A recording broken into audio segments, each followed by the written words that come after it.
Question 7 states the equation x squared equal to x cubed plus x minus 3 has a single solution alpha. By considering a suitable change of sign, show that alpha lies between 1.5 and 1.6. First, set the equation to 0, so we are now finding the root of x cubed minus x squared plus x minus 3 instead. Assuming this equation is continuous over the interval of 1.5 to 1.6, we would expect to have a change in sign substituting these values in. Substituting x equals 1.6 in yields an output of 17 over 125. Substituting x equals 1.6 in yields an output of minus 3 over 8. Hence alpha must lie between 1.5 and 1.6. Question 7b asks, can we rearrange the equation x squared equals x cubed plus x minus 3 into the form x squared equals x minus 1 plus 3 over x? First, we rearrange for x cubed. Then we divide everything by x to leave us with the desired answer.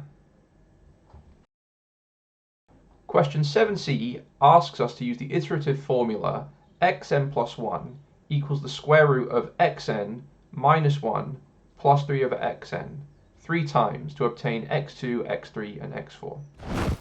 The first step is to type the first iteration x1 equals 1.5 into our calculator and press equals. This is now stored as the answer, or ANS.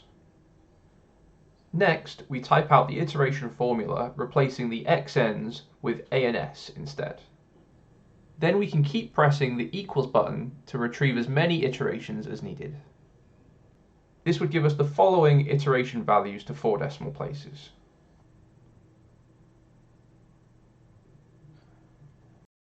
Question 7d asks, hence deduce an interval of width 0.001 in which alpha lies.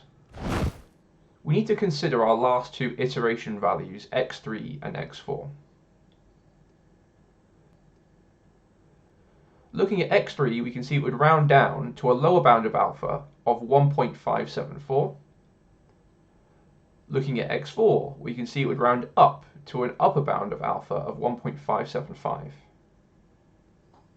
Hence the interval would be alpha is greater than or equal to 1.574 and less than or equal to 1.575.